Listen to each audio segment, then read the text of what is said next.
Hello everyone, this video is part of my series of How to Save Ohio as America Begins to Collapse. This video is going to expand on my plan to fix food prices for consumers in Ohio and surrounding areas, as well as sustainably pull our farmers out of poverty. How this video will be presented. First, going to do the fastest explanation I can. Then we will run through a quick version with more detail, and second, an in-detail final plan with all the data, contingencies, and statistics. But first, a promise to future generations. A collective of generations are about to embark on a journey, similar but not identical to any our ancestors may have experienced. If we fail you, and our soil turns to dust, if you follow this plan nationally, then you can feed everyone in the United States. Currently, Central America. People in the 1800s, 1900s, and 2000s have had to do the best they can at this plan to reset the clock on human greed. Even as far back as 70 to 90 AD, a common tactic to destroy a kingdom or country is division. As seen in Matthew 12:25, every kingdom divided against itself is laid waste, and no city or house divided against itself will stand. Sowing division is the greatest threat to success, as no human can create greatness without the help from others. It is the division that ate us like a cancer and made us fall to our knees. To close, my two favorite quotes. Do or do not. There is no try. And united we stand, divided we fall. Super quick. What we will do. Drop the price of food and create sustainable agriculture. Why? We want freedom for all and to end resource scarcity. When? Beginning spring 2026. Where? Rich soils of Ohio. How? Increase competition and supply. Now let's get into it. We are currently supplying resources based on the pocketbooks of a few individuals at the expense of the collective. We are in a position of wage slavery. Resource scarcity exists solely because of greed. Humans invented the technology to solve world hunger over 100 years ago. Our agricultural resources have been wasted to fuel inflation and the ideology of resource scarcity. Due to this fueling of greed, our topsoil has gone barren.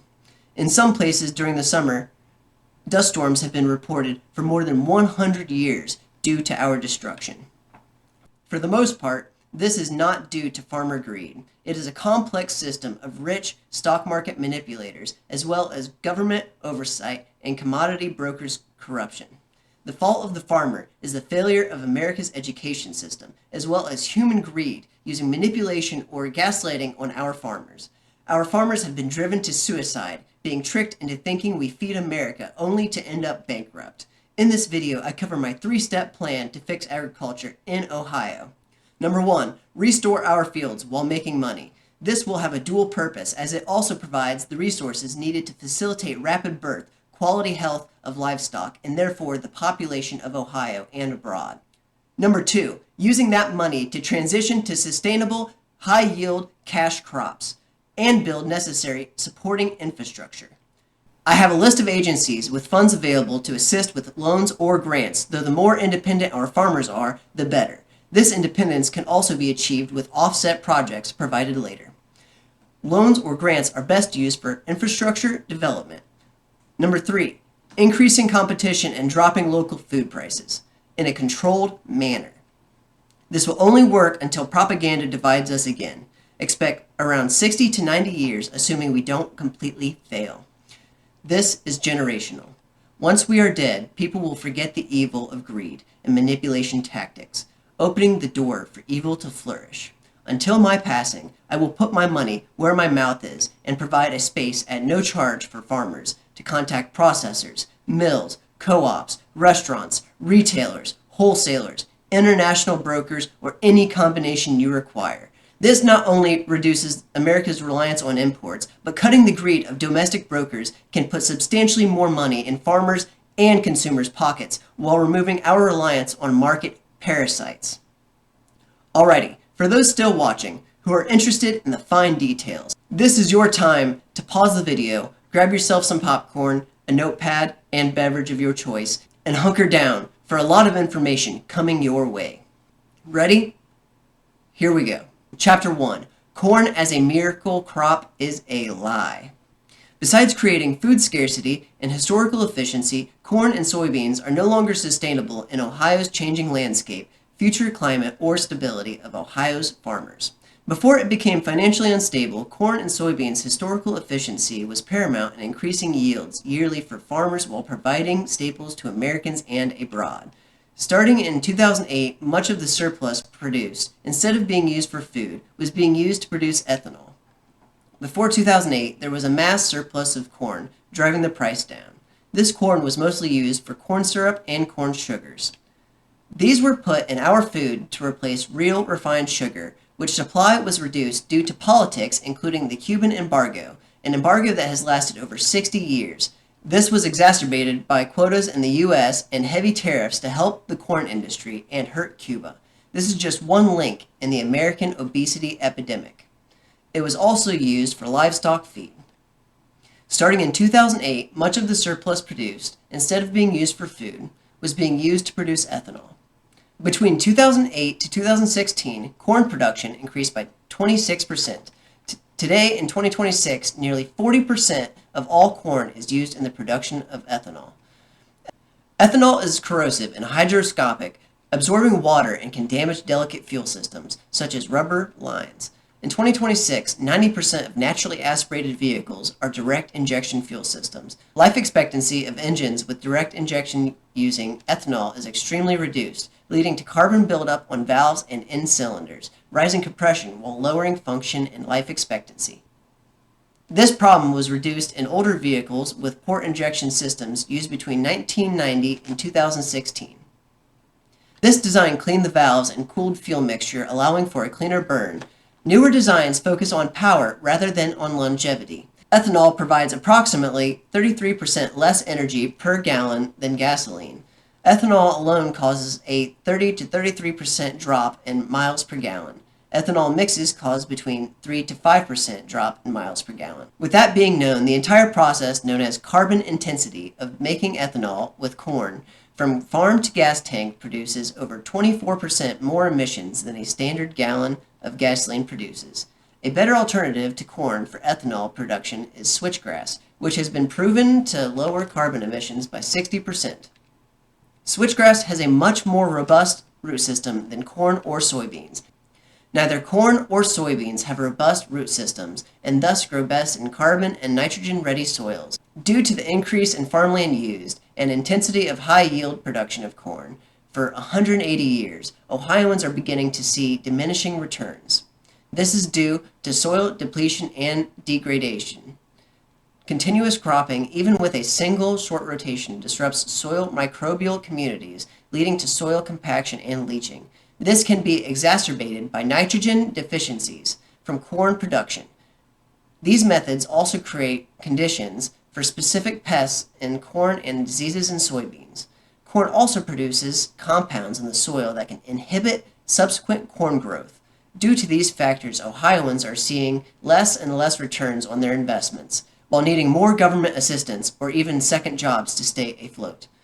Many farmers are even facing the uncertainty of losing their farms. It is time to put a stop to this nonsense and create a sustainable system that helps both farmers and consumers in Ohio from here on out.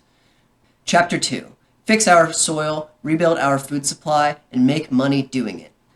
I will go through crops that can put more money in farmers' pockets while replenishing the soil.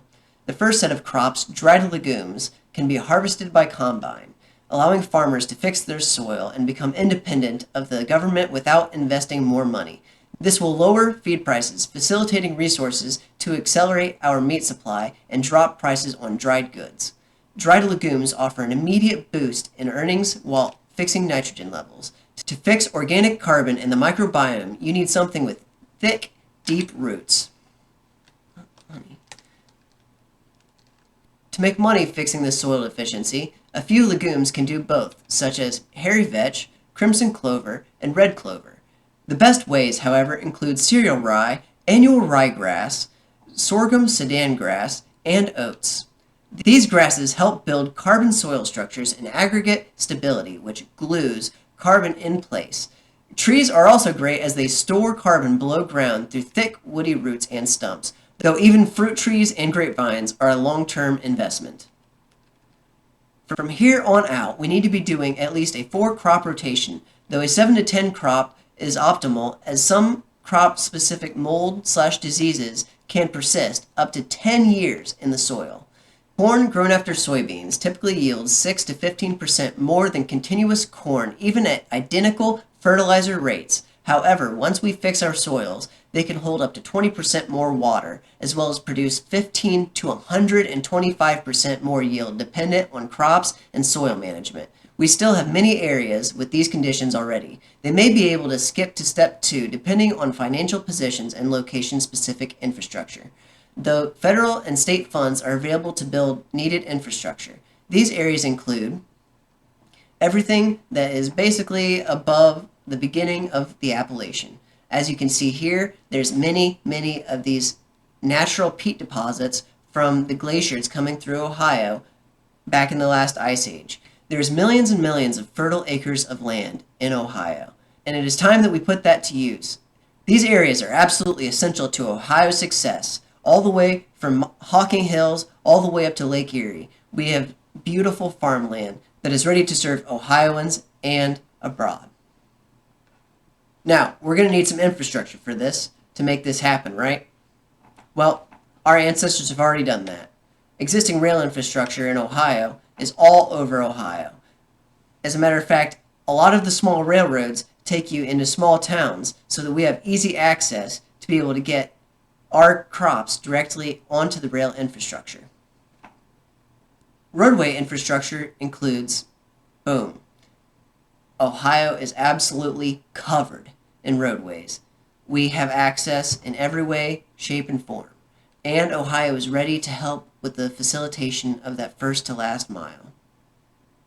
All we have to do is grow the crops, ladies and gentlemen. We've got good rails, we've got good roadways, and we've got good land. We have absolutely no excuse at this point except for just to do it. Now, current Ohio mills and co-ops follow the ODA commodity definition. Agricultural commodity means corn, soybeans, wheat, or any other agricultural crop that the Director of Agriculture may designate by rule. Agricultural commodity does not mean any grain that is purchased for sale as seed. As Governor of Ohio, I can change the ODA definition to include all grain, oats, legumes, grasses, and cash crops as commodities, making transition easier for farmers, mills, and co-ops, though they can access funds regardless using these programs on their own behalf. Programs that already exist to assist the switch include, first, Farmers Only, federal, USDA FSA through ARC, which is known as Agricultural Risk Coverage, and PLC, which is known as Price Loss Coverage. The list of federal commodity crops covered under these programs include wheat, oats, barley, corn, grain sorghum, long grain rice, medium and short grain rice, temperate mustard seed, rapeseed, safflower, cranberry, and sesame seed. FSFL, Farm Storage Facility Loan Program. Loan terms are 3 to 12 years, and the max for facilities is $500,000. Max for storage and handling trucks is $100,000. Regular loan requires 15% down. A microloan requires 5% down. Maximum that they will give you for a microloan is $50,000. Loans can be used for storage structures, equipment storage, and handling trucks. National Organic Certification. Cost share assistance for obtaining or renewing their certification.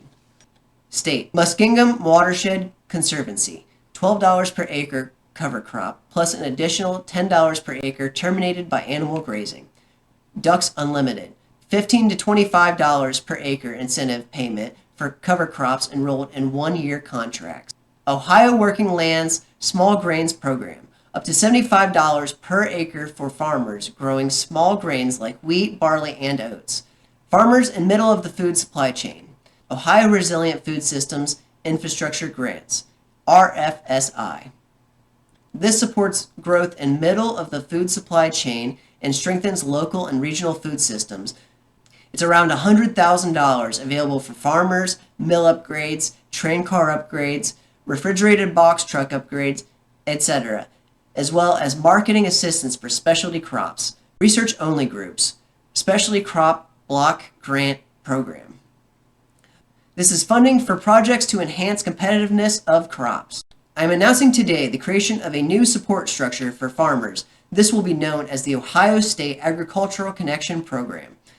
Program sections will include farmers, retailers, mills, co-ops, international brokers, train services, truck shipping services, and processors, facilitating direct shipment to retailers, processors, and consumers alone can lower local consumer food prices by up to 4% without a single change in the field.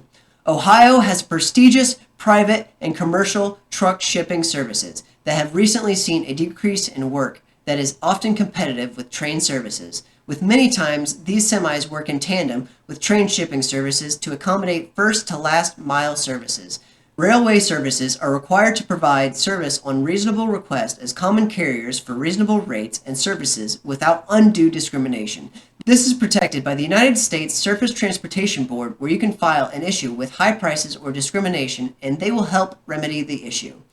This means the more shipped at the same time, the cheaper and easier freight will be. It is a good idea to have a township meeting or some sort, co-op, or whatever local farm community you are a part of to coordinate efforts. Connect with farmers near you to set up a plan to determine the best diverse crops for your area and infrastructure, as well as community support system. Some plans may not even involve long-distance shipping. Many legumes provide essential vitamins and minerals to help ruminants such as cattle to become healthy and reproduce. They are also great for chicken health. This brings me to my last points. It is time to stop wasting resources. Many animal farms produce vast quantities of methane in manure, which can and has been able to be easily captured for gas uses for nearly 150 years around the world. This can be used for cooking, power supply, or even light, as seen in England, India, Pennsylvania, or California. As governor, Jobs Ohio would be ready to offer grants and incentives to invest in this green fuels infrastructure. Manure, after being fed through digesters, can be used as a great biofertilizer. However, it is beneficial to go through around 6 to 8 months of composting due to runoff factors. These methods should be used to replenish soil health rather than building massive mounds of manure, heavily contaminating the local countryside and waterways with each rain. This will also prevent instances of too much nitrogen after raw manure is directly spread on the field. Today, we can make our farmers self-sufficient again, allowing them the freedom to no longer need supplementary income, whether from a job or the government, and simultaneously build the infrastructure needed to sustainably drop the price of food for consumers in our local, then national markets. These railroads and highways have historically allowed Ohio to provide food to Chicago, Detroit, New York, Washington, D.C., and even as far as Atlanta, Georgia, allowing Ohio to earn its motto, the heart of it all.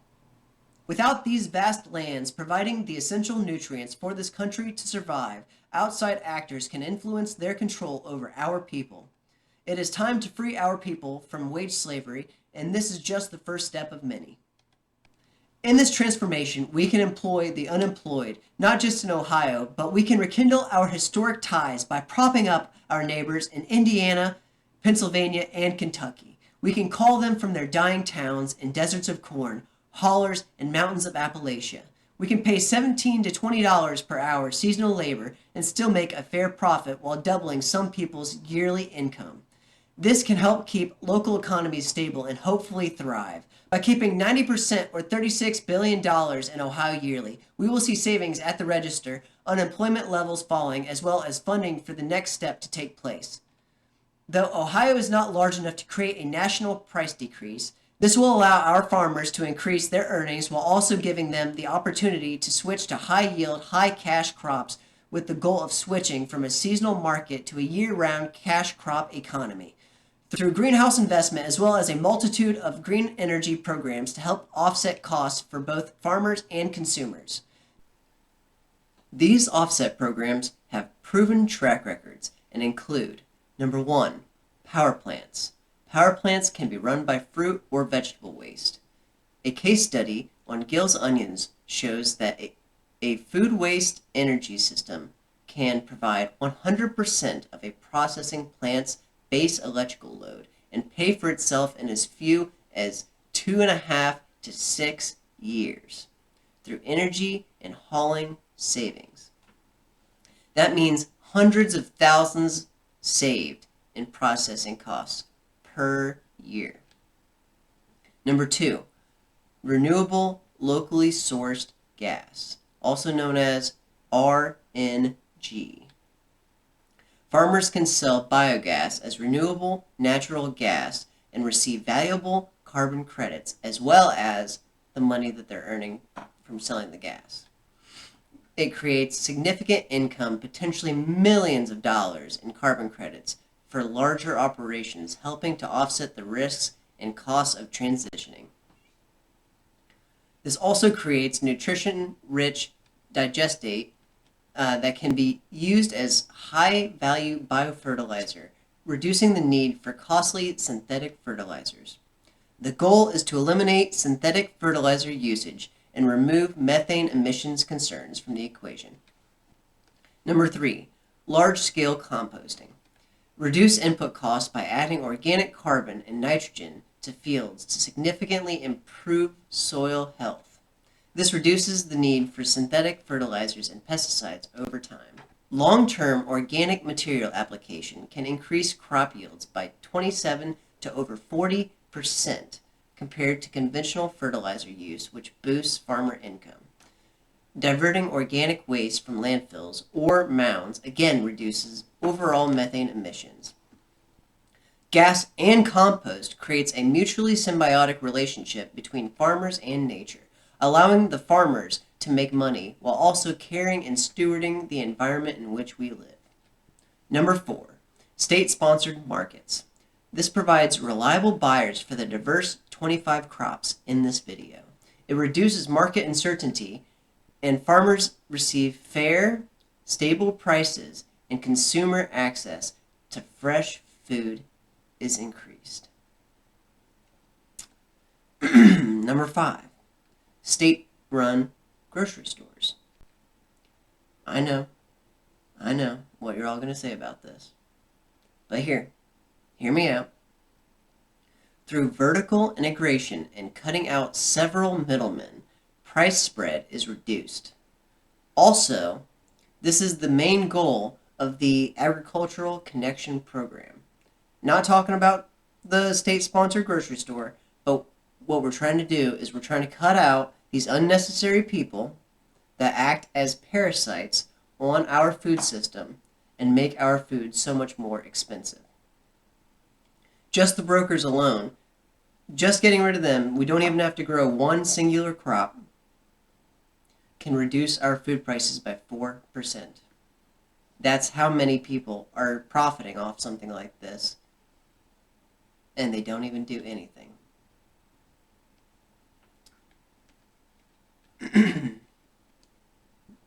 Anyway, this is the goal of the Ohio State Agricultural Connection Program, and interstate and international markets may vary, or possibly even see no changes, because it takes an entire national movement to make a huge price decrease across the entire nation. Ohio has more than enough to take care of ourselves, but we can't grow enough to feed the entire United States. This state-run grocery store has a non-profit motive. Operating at cost will create transparency and competition from private stores. It'll give consumers wholesale prices, and the centralized warehouse and distribution cut supply chain costs. Finally, what we will grow and when. That depends on your soil conditions and what phase you are at. Phase 1, bad soil. Cover crops, diverse legumes, oats and grasses. add supplemental nitrogen and organic carbon while making money, although better and faster outcomes can be yielded through subsidies. Phase 2. Good soil. Transition to a diverse mix of cash crops in fertile soils, increasing yield and profit. This will help gain independence from subsidies and begin to provide jobs to many Americans, not just Ohioans. We're going to need people from out of state as well. Phase 3. The final transition. Use funds from profits, subsidies, co-ops, local funding, etc. to transition to indoor, year-round, high-yield cash crops, creating a sustainable food system for all Ohioans while supplementing the U.S. market. This will provide stable jobs, stable food supply, and prices. As you can see here, I threw together some graphs to show you how much money people are making per bushel, per acre, and per total profit per acre without government assistance for many crops. I got 25 crops here for you folks. So, as you can see here, I have 16 different crops that are combine capable, where all you're going to need is a new set of headers and possibly an adjustment.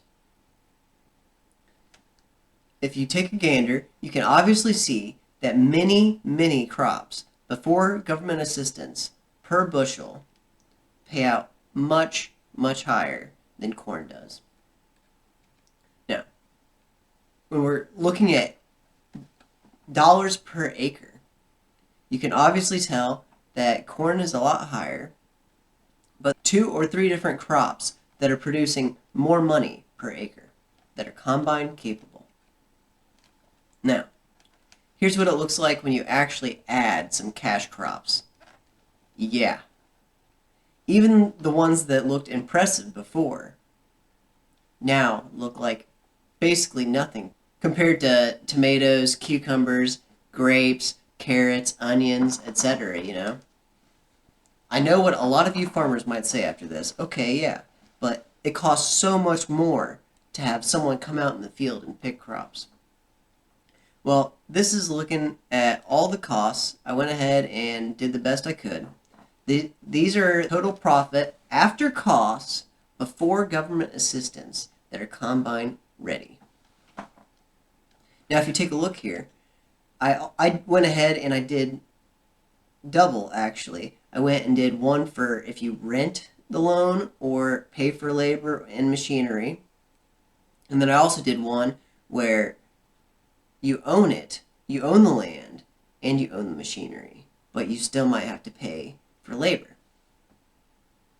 Corn, especially this year, it was a complete negative. Didn't matter if you owned your land, didn't matter if you were renting the land, doesn't matter. Now, when you're moving your way up, though, if you notice that a lot of these crops, actually, if you own the land, are actually profiting. And I realize with government subsidies, sometimes you might be able to make more, but that is not the natural way that we need to take care of America.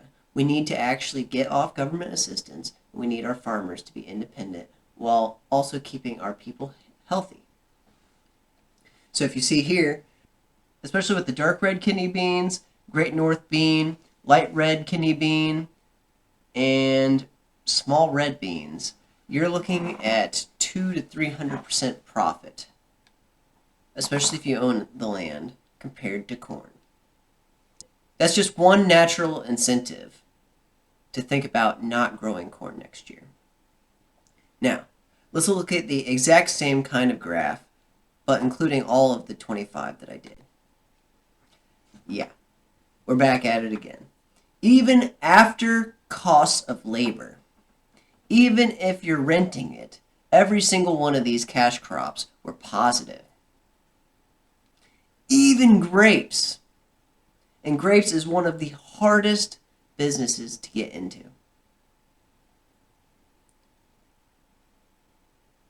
ladies and gentlemen, when we're looking at the real numbers, it almost makes no sense why we are doing what we are doing.